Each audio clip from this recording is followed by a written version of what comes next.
Hey gamers! It's been a minute or two since I've made a video that required more than 5 minutes to edit. Bruh. I've had the itch for a while, so it's time to give it a little scratch. But what am I gonna make it about? I've broken up with Monstrum, I can't call her back. Shh, it's okay. It's okay. After my long 15 years or so career of video game playing, I have plenty to talk about. But I don't need to go very far back for the subject of this video. No, it was only, actually I'm not entirely sure. I can't find it on my Steam purchase history anywhere. Damn. This transition sure did fall on its face. Hollow Knight is my favorite game of all time. It's got everything I like. Beautiful visuals, an interconnected world that makes sense, meaningful progression that makes you go, wow, I can just do that now? All in one severely underpriced package. Seriously, Team Cherry, 15 bucks for well over 40 hours of replayable, polished content? You crazy. So that's what this video is gonna be. Just me gushing about my favorite game for insert total video time here. If that's what you want to watch, then here we go! Spoilers, by the way. Like, if you haven't played the game, don't watch this video. I don't want to ruin the surprises for you. Please. I would hate to know that I ruined this for someone.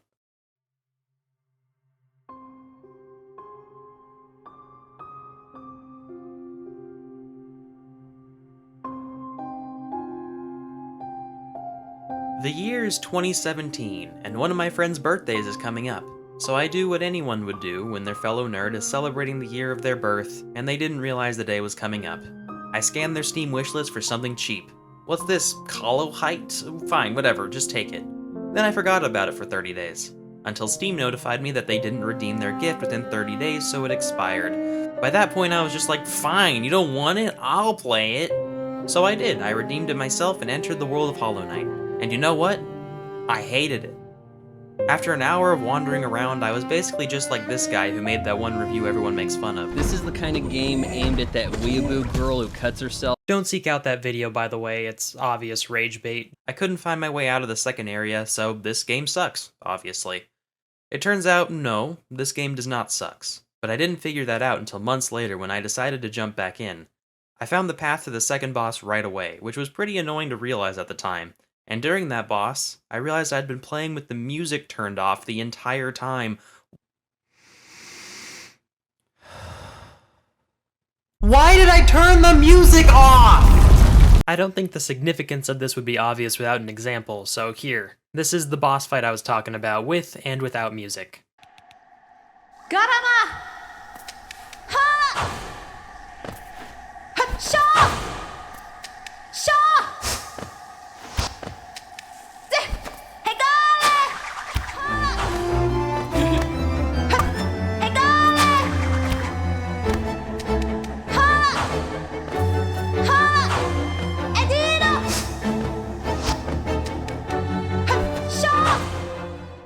This was no longer just a video game boss I was dodging the attacks of. This was a struggle for my life against a skilled warrior.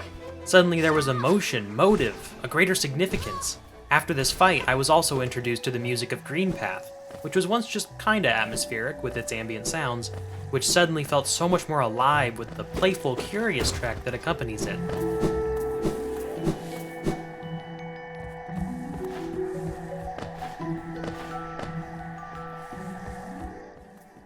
After that, everything was a blur. I was so immersed in this world for the next few weeks, Hollow Knight was just the thing I was doing in my free time.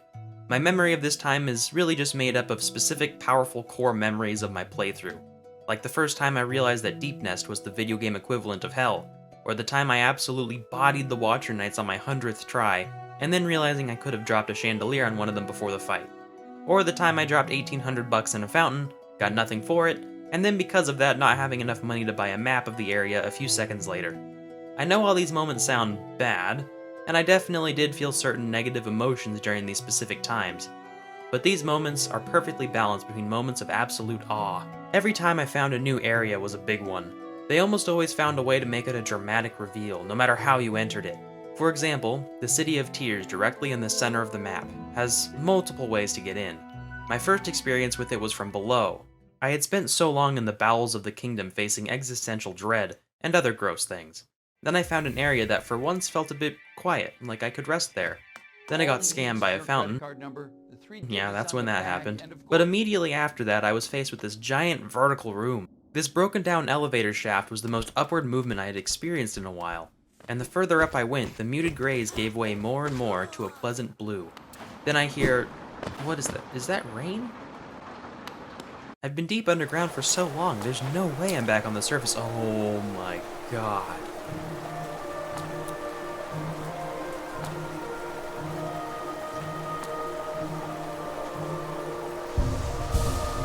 Everything about this moment, the build-up, the music, the abominations I just fought through that I'm still acutely aware exist beneath my feet somewhere, this place feels peaceful. The hardest part is behind me. I can just relax. Wait, no. But what if I hadn't come this way? The most likely entrance is from the fungal wastes on the left. 2 NPCs guide you here in their own way, and it serves as a little tutorial for the wall jump you also acquire in the area. After making those treacherous jumps, a giant door blocks your progress. But luckily, the key to that door, the city crest, was given to you earlier for beating the first boss. So this door is essentially just a lore gate, I guess. It doesn't actually stop you from getting anywhere, does it? Oh. Suddenly you're cut off from the areas of the map you were just getting accustomed to. The shops up in Dirtmouth, the save benches you found. All that knowledge is now worthless. You make your way through the tunnels. There's no music. And after making it past some new annoying enemies, you hear it. The rain, tapping against the glass. The music slowly builds from here. You've been shown small glimpses of the world beyond these windows, but it isn't until you finally reach the bottom of this building that the music enters its Phase 2 form, and you're shown the city you've wandered into.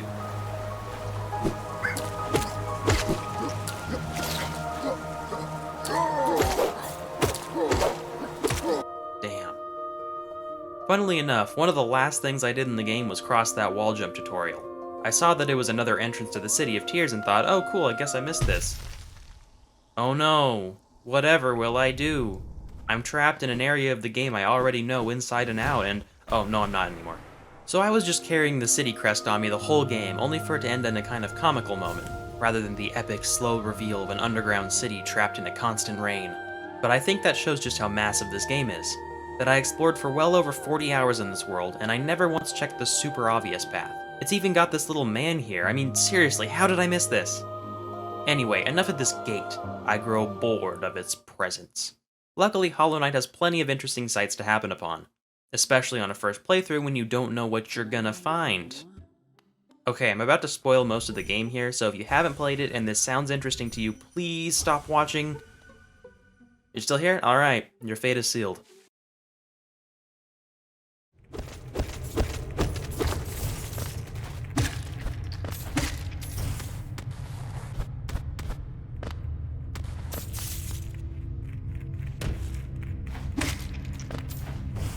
The first time I entered the Abyss, moving downward along these platforms in this massive room, only to reach the bottom and see a bunch of heads that look similar to my own.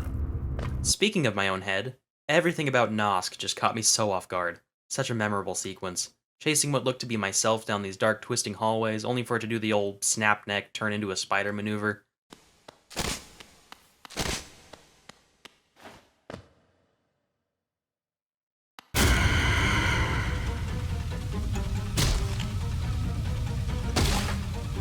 On top of the visuals, what really helps this sequence land is that it's just in some random offshoot of the main path. This isn't the type of place you're expecting to find a boss or anything of importance. But it's here, tucked away in some random corner that they decided to put a whole boss fight for anyone who's curious enough. Getting to the Queen's Gardens, so long after I assumed I'd found every area at that point, and just enjoying the pleasant music.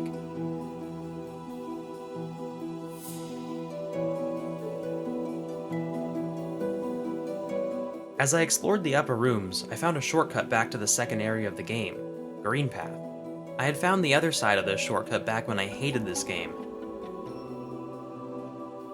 And I had a moment of strange nostalgia for a time not that long ago, back when I was naive about the nature of the game, when I had no idea what I had ahead of me. I know this moment has nothing to do with the game's design, it's an entirely personal experience that very few people are ever going to be able to connect with, but it's the fact that an emotional experience was had at all, that this cute, unsuspecting indie title was able to make me feel anything at all without any use of a narrative is just incredible to me. It cemented the idea in my own mind that video games truly are art, and this game was a huge inspiration for me to create my own game! Ad time! Alright, time for me to talk about Shifted Heart on my channel. Oh, what's Shifted Heart? It's a Metroidvania that I'm working on. Hang on, Hollow Knight's my favorite game, And I'm working on a Metroidvania? Was I inspired by something I like? That's not allowed. Any Metroidvania that's not Hollow Knight is a rip-off, knockoff, copycat supreme. I hate this game and all right, that's what I was afraid of. Yes, it's true that I was inspired to make a Metroidvania, and while I completely disagree with the filth that guy was spouting, I'm still making an effort to distance myself from Hollow Knight. Shifted Heart has you playing a creature aptly called a shifter, a creature that can shapeshift into different shapes in order to reach new areas. You won't get a double jump ability, you'll transform yourself into, say, a bow and arrow and shoot yourself up onto that ledge. You don't get the dash ability, you learn several different ways to potentially move horizontally and make it to new areas. I basically wanted this to be a very free-form Metroidvania. Your progress will be dependent on you finding clever ways to use and combine different abilities, rather than me just giving you the proverbial key to open the proverbial door. Okay, that's the pitch. But what can you do? First off, you could head over to the game's Steam page, link in the description, and wishlist it. That way you'll be notified when it releases, and it'll also tell Steam that the game is worth promoting, so it helps with the algorithm as well. You can also follow my game dev company, Pickle Jar Games, on Twitter and/or Instagram. I post sometimes with updates and screenshots so people will know I'm actually, working on it. Links to those will also be in the description, as they have been for all my recent videos, but I imagine most people don't read descriptions, which is why I'm saying this here. Okay, thank you for listening. I'll let you get back to the Metroidvania you actually clicked on this video for. The story of Hollow Knight is also pretty good, but I didn't care much for it at first. One of my favorite things that this game does, and pretty much everything this game does is my favorite thing about it, is a way that the Dream Nail can be used. At some point in the early to mid game, most likely, you'll find the Dream Nail, which an NPC tells you need to beat the Dreamers, which meant nothing to me at all at that point. It sounded like it was just a key item I'll use in a cutscene later, but then the game gave me a button to use it at any time. So it must have some use. The only thing in the room was the NPC who just explained how it worked, so I, committed a crime potentially, only to discover that I could read their mind with this thing. And it's not just this NPC, it's any living creature. No, not just any NPC, any living creature. This was such a genius way to get the player to dig for lore. Now we get to see the inner thoughts of any NPC, enemy, statue? For some reason? Now we can learn about the world using more than just what can be shown in the environment, or what the NPCs are willing to tell us. Real quick editing pickle side note here. Did I say living creature? Even the dead can speak to you now. Man, it's almost like this thing had limits for a second, right? Even bosses that are normally killed long before most people will get the Dream Nail have custom thought dialogue just in case. It's little details like this that make Hollow Knight feel less like a game, like a series of levels built to be played, and more like a world that we're getting a small peek into. Maybe I needed people like Mossbag to tell me more about the important narrative stuff, but I went out of my way to learn what every NPC and enemy were thinking about, just in case. Maybe I didn't learn all the details about why the infection started, but I did get a sense of the horror it was by the confused, frantic thoughts of my enemies that had succumbed to it. And the best part of it is that it was hidden. The only reason I saw this dialogue is that I took the extra step to figure it out. It made me feel smart, basically, and I love anything that feeds my ego. I didn't want this game to end, but obviously it had to at some point. I had bought out every shop, explored every room, got every item, and beaten the final bosses. Completed Steel Soul difficulty, which is just the same game with one life, probably the only real complaint I have about this game, and beat Pantheon of Hallownest, a boss rush of every boss in the game. At this point, I had spent 80 hours on a single save file. In most games, I would have been pretty sick of it by that point, but Hollow Knight kept me hungry for more.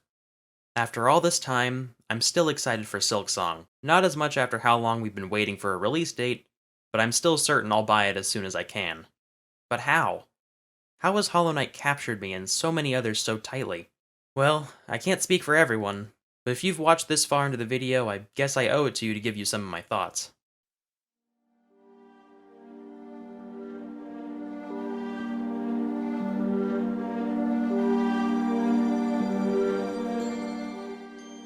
Alright, my super long anecdote is over, and now it's time to talk about the actual design of the game. The basic structure of a Metroidvania is starting off super weak, but slowly getting new upgrades and abilities to get stronger, and unlock more of the map to find more upgrades and abilities. Early on, these abilities can be found on the main path pretty easily, but as more of the map opens up, the player will have to explore more out-of-their-way locations to get more abilities, or find whatever other rewards the game has to offer. This isn't like a Mario game where secret rooms will only reward you with coins or a 1-up if you're lucky. Finding secret areas is pretty much the main gameplay loop, and houses all of the rewards. So what rewards does Hollow Knight have to offer? Let's list them here, from least to most valuable. Hang on. Listing items in terms of viability? Looks like it's time for another tier list! Hell yeah! Actually, no, I'm not making another tier list. I'm just doing a normal list. I just wanted a good way to transition music because Kingdom's Edge is just way too sad for this. You're getting rewarded right now. Let's get a beat! Yeah! Item time! Let's go! Rancid Eggs. As the name suggests, this is not a very good reward. It can be used to skip a corpse run if you don't want to lose all your money, but honestly, I've never felt the need to use this. Just go get your money back the old-fashioned way. It's honestly easier to just do that rather than go all the way back up to Dirtmouth, have Gigi go and then get all your money back, and then walk all the way back to where you just were. Just, such a waste of time.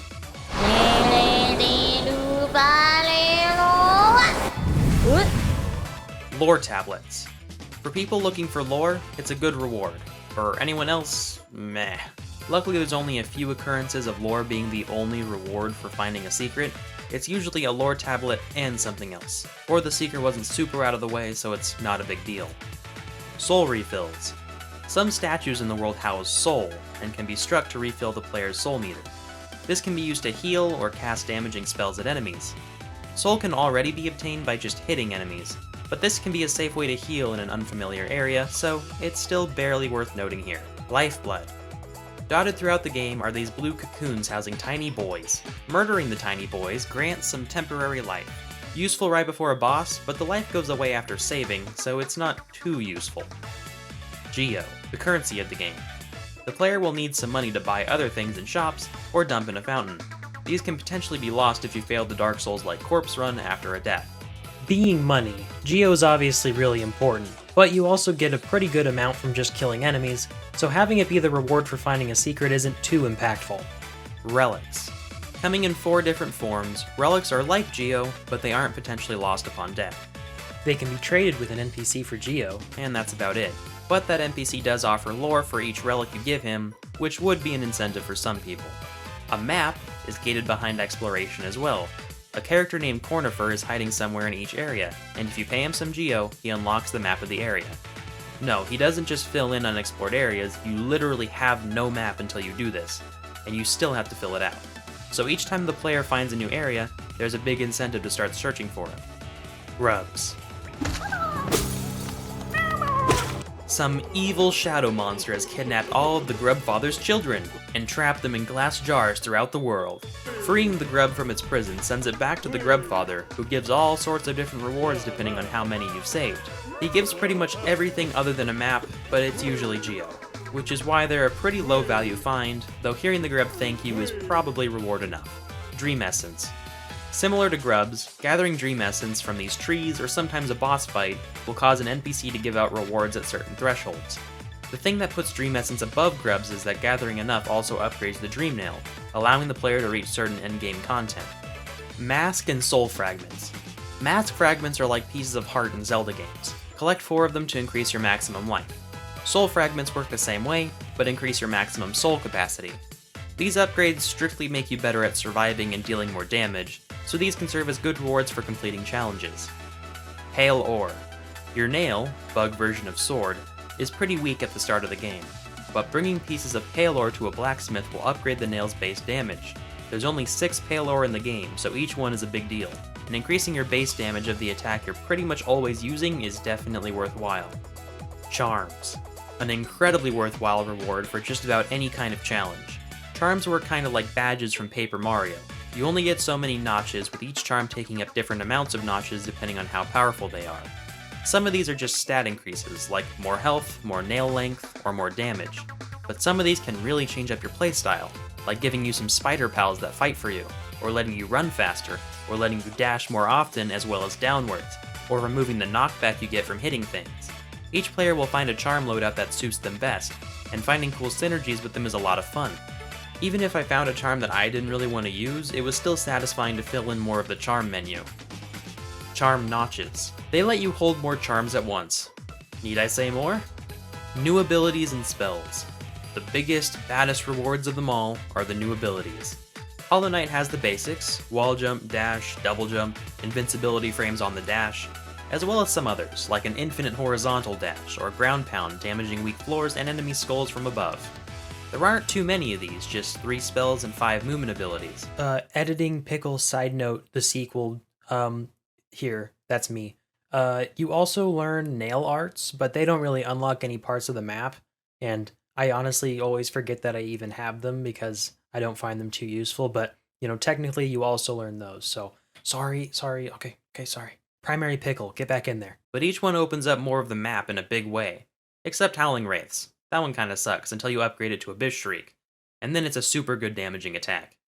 So that's all of the rewards in Hollow Knight. That's a lot, and it's a good thing that there's such a wide range of usefulness. That way, the developers can reward the player for any task they think deserves one. Got on top of a roof most people wouldn't check? Have some geo for your efforts. Take down a boss? Have a unique charm or movement ability, so all those deaths felt worth it. This keeps the player looking in every nook and cranny, knowing that there are plenty of things that could be out there.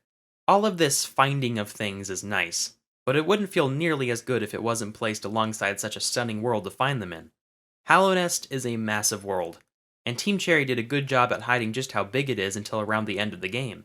You can't tell how many more areas there are to find on the map screen, and you can't scroll out into the blackness like you can in other games, so it's always a mystery if there might be more to discover. On top of its size, the sights are just breathtaking at times. Every room has a unique background with so much detail packed in. Enemies far in the distance in the junk pit, the sheer size of the chamber in the abyss, buildings and roads in the City of Tears, miles of dense foliage, actually we're bugs, it's probably not that long, feet of dense foliage in the Queen's Gardens. All of these things beautifully illustrated and animated.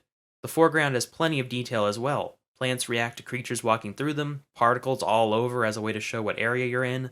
NPCs turn their head to look at you as you pass. Just so much detail that makes the place feel alive. I'd be doing this game a disservice if I didn't mention the soundtrack.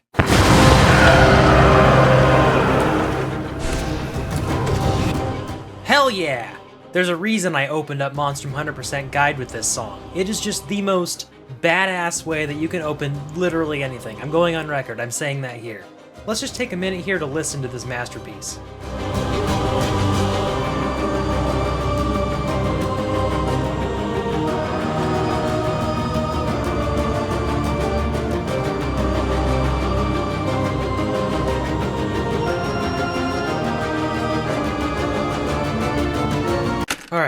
Alright.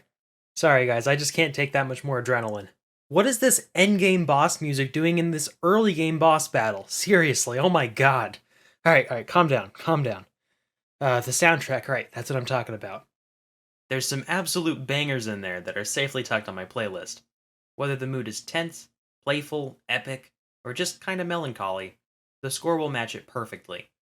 The only time the music cuts out is in the Ancient Basin, which is just a cover for the Abyss, which in my opinion was a perfect choice. The Abyss houses a substance called Void, Which is just a fancy way to say nothing. so what's the best way to make a space feel like the home to nothingness? Cut the music.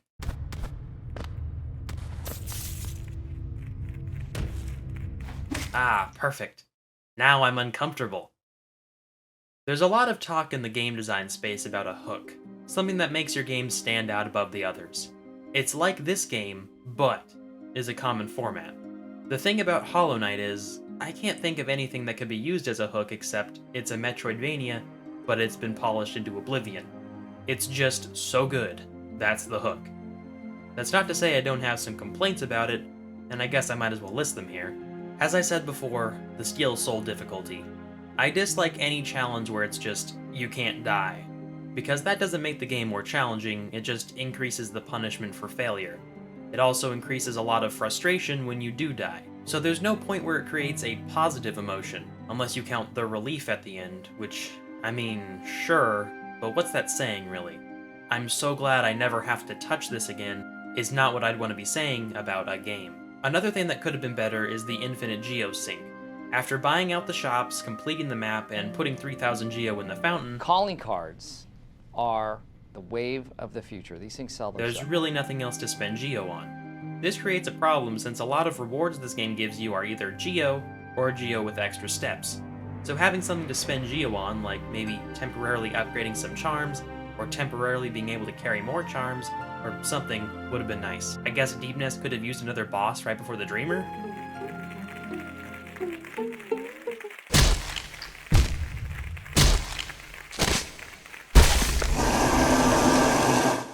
Yeah, that's about it.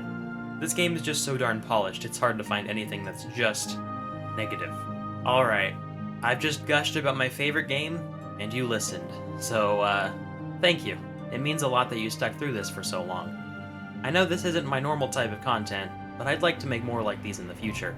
In the meantime, if you want to watch me die in video games, why not subscribe and bell ring and all that other good stuff? It helps with a lot of my motivation to keep doing these kinds of videos. And if you haven't played Hollow Knight, then... oh my god, I'm so sorry. You can probably still play it and enjoy it, but...